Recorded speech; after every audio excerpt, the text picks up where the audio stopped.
Então, você deve estar curioso para saber por que no título do vídeo está que a escola não pode voltar ao normal. Então, para matar esta curiosidade sua, assista ao todo o vídeo que você vai entender o que eu quero dizer. Eu sou o professor Ataíde e este é o canal Prof. Ataíde. Roda a vinheta.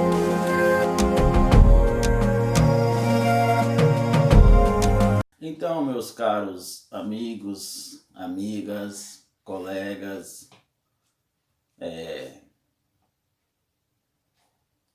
meus telespectadores do canal Prof. Ataíde, hoje eu vou falar por que a escola não pode voltar ao normal. Por quê? Como assim? O professor não quer que a escola volte ao normal? Quando eu digo a escola não pode voltar ao normal, eu não estou estabelecendo datas.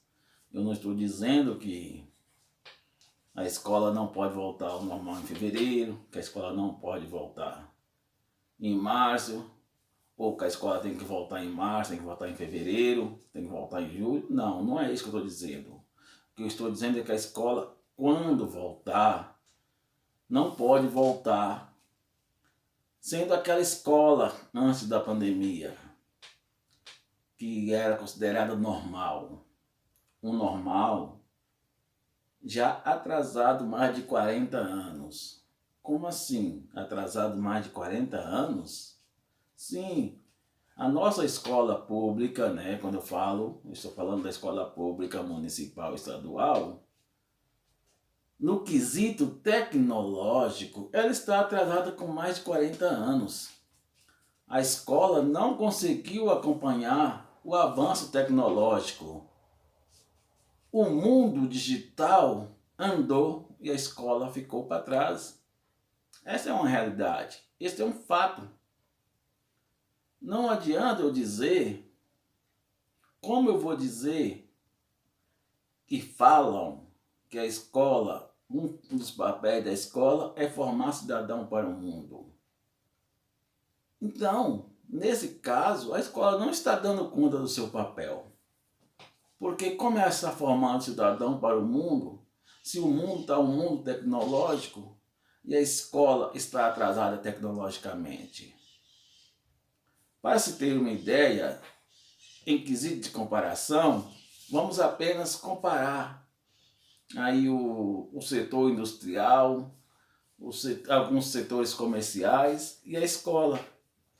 Imagina você que tem aí seus 40, 50, 60 anos, que conheceu um chão de fábrica, ou mesmo trabalhou em uma fábrica nos anos 1970, nos anos 1980, e hoje entra aí para conhecer uma fábrica moderna. Imagine quanto você vai perceber de diferença no quesito tecnológico. Um supermercado dos anos 1940, por exemplo, onde um caixa, como que é o atendimento de um caixa?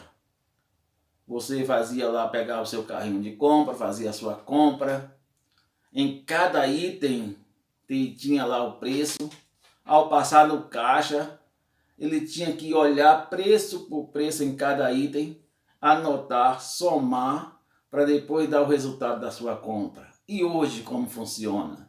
Hoje você vai lá, enche o seu carrinho de compra, quando chega no caixa você coloca os seus produtos na esteira. Isso eu estou falando dos mercados de bairros, mercados periféricos, não estou falando nem mercado top, estou falando de mercados de bairros periféricos.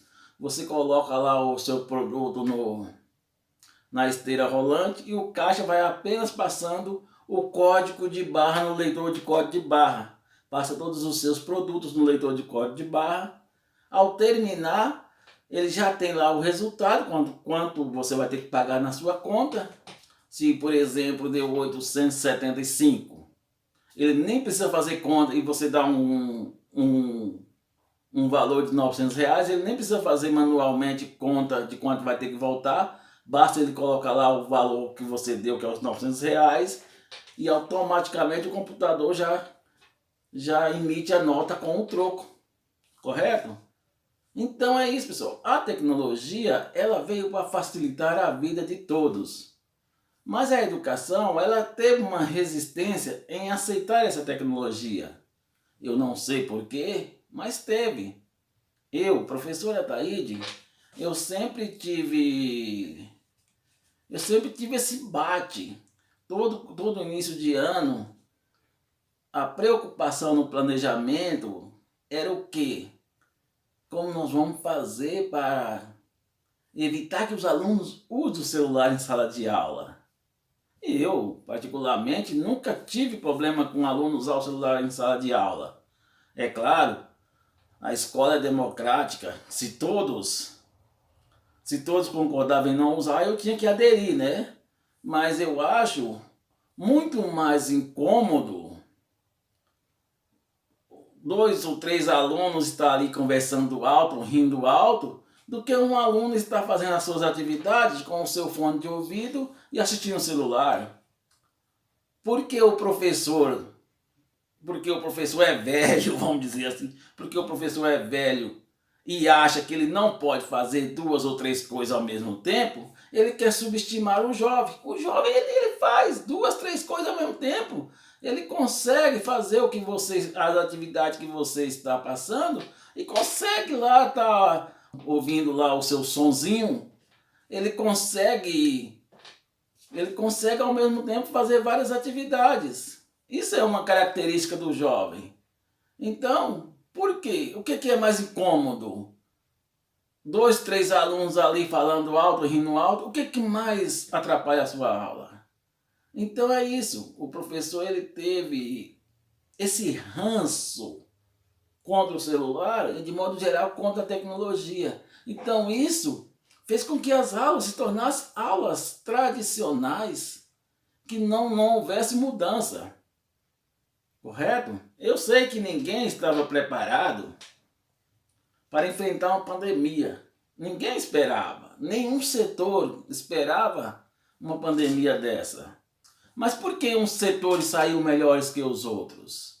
Porque a indústria não foi tão impactada, o setor comercial e a educação pública foi tão impactada, enquanto a educação privada e outras instituições educacionais não foram tão impactadas. Por quê?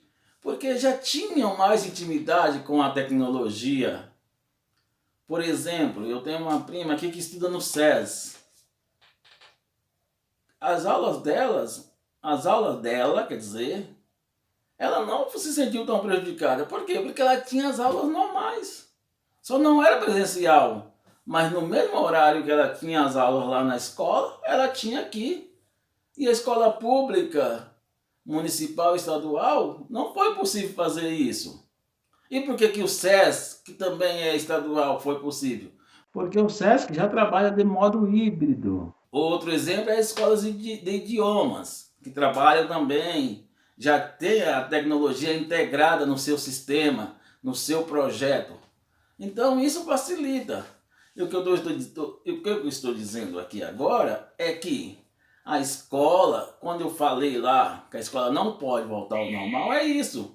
Que agora, após a pandemia, a escola tem que ter um olhar mais direcionado à tecnologia. Tem que mudar o seu jeito de ensinar, o seu jeito de ver como ensinar. Professores, gestores têm que cobrar do Estado um maior aparelhamento tecnológico da escola. E professores e gestores têm que sair da sua zona de conforto e buscar formação nesse sentido. É possível agora, depois da pandemia, a escola já começar a trabalhar de modo híbrido, online e presencial. Por exemplo, na escola pública, principalmente quando o ensino médio, por exemplo, às sextas-feiras é um dia perdido. O professor vai lá e fica a ver moscas. Por que não? Por que não colocar pelo menos de 15 em 15 dias na sexta-feira, uma aula remota, onde o professor pode se preparar, ficar em casa preparando as aulas e pode ter essa aula remota com os alunos, pelo menos uma vez por mês ou de 15 em 15 dias. Correto? O Estado ele se saiu melhor um pouco do que os municípios. Com esse aplicativo da CMSP, né? Centro de Mídia de São Paulo, onde os alunos poderiam acompanhar e não ter consumo de internet. Mas por que não teve tanta aceitação? Porque os alunos não estavam acostumados. Agora imagine se os alunos já estivessem acostumados com uma aula híbrida. Não seria mais fácil nessa pandemia, quando todos os alunos já tivessem acostumado em fazer algumas atividades remotas? Mas como nós ia adivinhar isso? Não ia adivinhar. Isso está lá, onde todo mundo ignora. Pode voltar lá na LDB. No artigo 32, inciso, eu estou até lendo aqui para vocês verem. No artigo 32, inciso 4º do parágrafo 4º, o ensino fundamental será presencial, sendo ensino à distância utilizado como complemento ou em situações emergenciais. Então, o que eu estou dizendo que depois da pandemia, eu estou falando sobre esse complemento, o ensino à distância ser utilizado como complemento. É simplesmente isso. Não estou inventando, está na LDB. Mas o professor, os gestores, a educação de modo em geral, o Estado por um motivo, professores e gestores por outro, fez questão de ignorar esse capítulo, esse artigo. Por quê? O Estado, é óbvio, se o Estado exigisse, iria por questões financeiras. Professores e gestores por não querer sair da sua zona de conforto. Então, não é desculpa, a pandemia não é desculpa. Era para estar mais preparado. Hoje, vamos falar dessas aulas normais que tinham antes da pandemia? Em uma escola pública, o que você vê hoje? No máximo tem ali e o diretor se acham que está tecnologicamente, tem ali um data show e um telão. Pronto. Eu tenho um data show, um telão em cada sala, pronto. Minha escola é tecnológica. Pois é. Outro diretor se acha, não, eu tenho aqui. Como pode dizer que minha escola não é tecnológica? Por que o diretor fala minha escola? Minha escola. Porque eles acham que as escolas são deles. Somente quando as coisas estão indo bem. Diretor de escola é igual pai e mãe em relação ao filho. Quando o filho é o filho bonzinho, estudioso, é meu filho, ou no máximo nosso filho. Agora, quando o filho apronta, a mãe aponta para o pai o seu filho, o pai aponta para a mãe o seu filho. Assim também é diretor. A escola está indo bem, está atingindo o IDEB, tá tudo correndo direitinho. O diretor bate no peito, minha escola. A escola teve algum problema? Professores, a nossa escola está com problema, nós temos que resolver. Aí a escola teve algum problema, é nossa escola. Por que eu só estou fazendo crítica? Se eu estou fazendo crítica, eu tenho que ter uma solução, certo? Mas eu sempre bati nessa tecla, que a escola tem que antenar mais a tecnologia. Se o papel da escola é formar o cidadão para o mundo está tecnológico. Os nossos alunos, hoje, se você precisa de um auxílio emergencial, você tem que entender de um aplicativo. Os bancos, as instituições financeiras, não quer saber se a sociedade está preparada. Ela está inserindo tecnologia de todo jeito. Hoje não é, tem coisa que não é mais possível fazer diretamente se não for pelo celular, pelo aplicativo. Um exemplo é esse auxílio emergencial que o governo deu aí, né? Você via as filas enormes que tinha nas caixas econômicas, sendo que você poderia fazer tudo pelo aplicativo Minha Caixa é o nome do aplicativo, não lembro bem, mas é Caixa Tem, né? Pelo aplicativo Caixa Tem. Mas a sociedade não está preparada. E a culpa disso é de quem? É da escola, porque o papel da escola é preparar o cidadão para o mundo. Somente os nossos alunos da EJA, coitados. Coitados no modo de falar, né? Às vezes a gente subestima um aluno, mas muitas vezes eles sabem sim.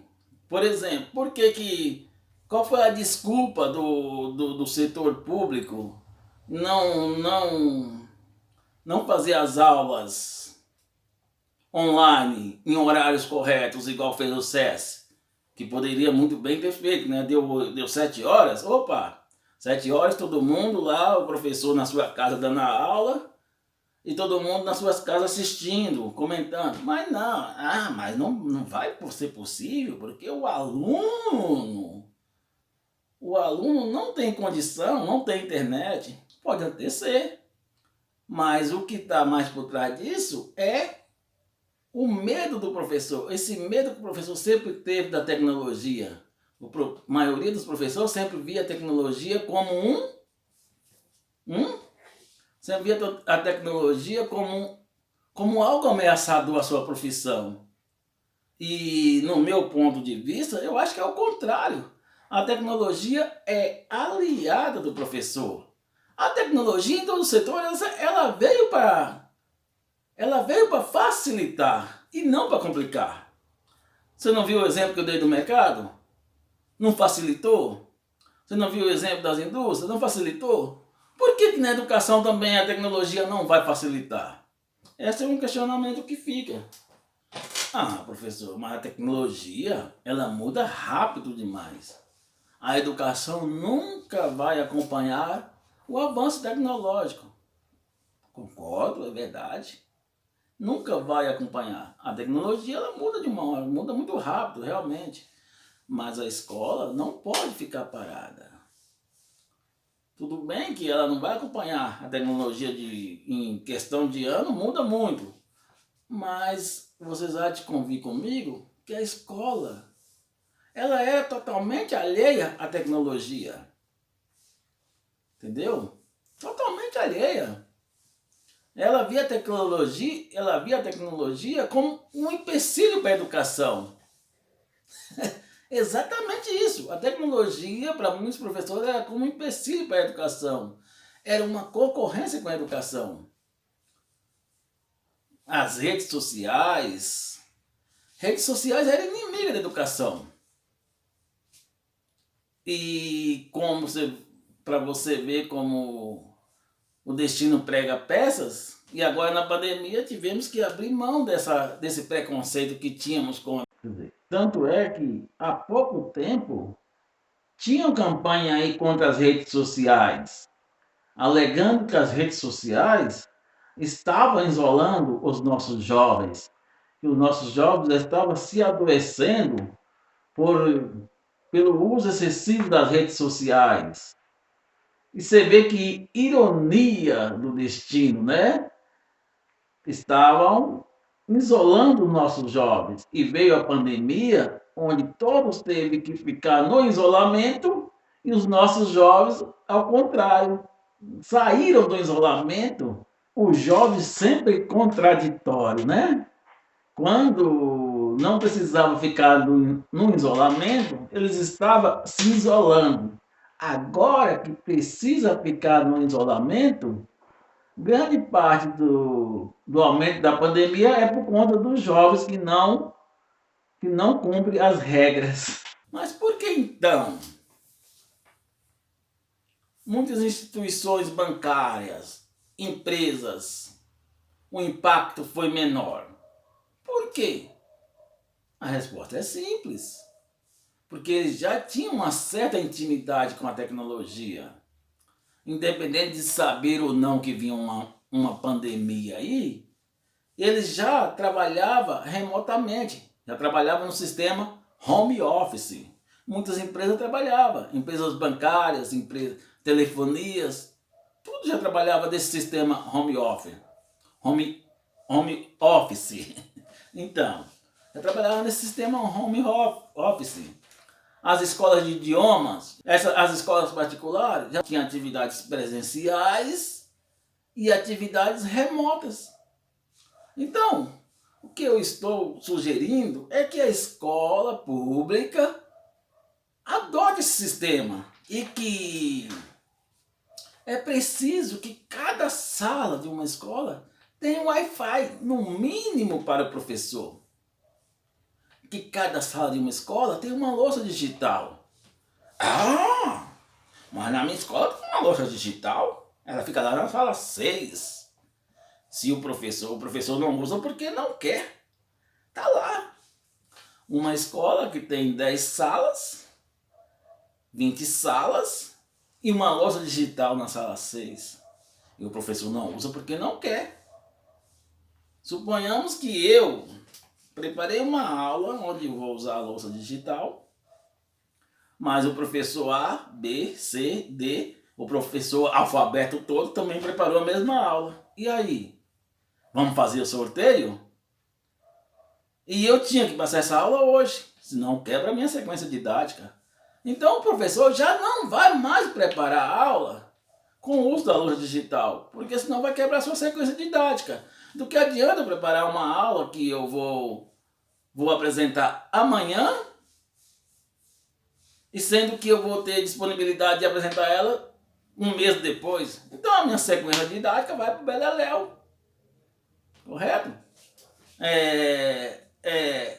E se outra justificativa para ter uma louça digital e Wi-Fi em sala de aula é o seguinte: somente a gente está lá dando a sua aula, daqui a pouco surge uma dúvida.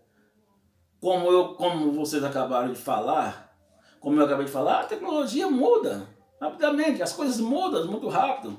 O professor, ele não é um computador, ele não é um HD. Às vezes surge uma dúvida lá, uma pergunta lá do aluno, em vez do professor falar, me deixa que eu vou pesquisar, amanhã eu trago. Com o Wi-Fi ali, eles já pesquisam, o próprio aluno já pesquisa. O próprio aluno já se torna um pesquisador.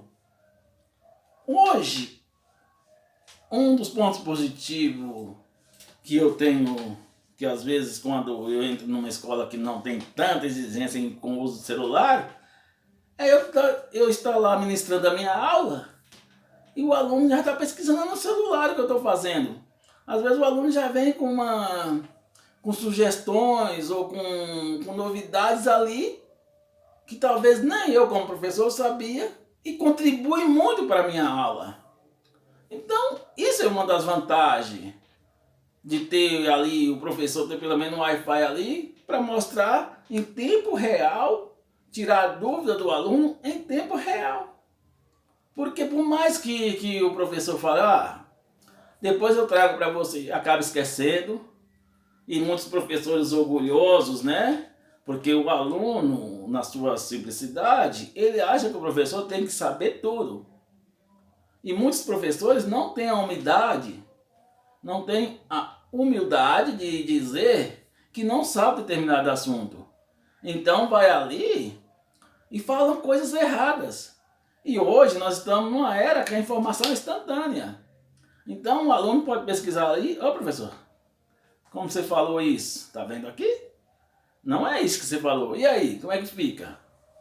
Correto? Eu acho que o professor ele tem que ter a ideia, é claro que essa ideia já está disseminando muito mais, né? Que o professor não é o sabe-tudo. Correto?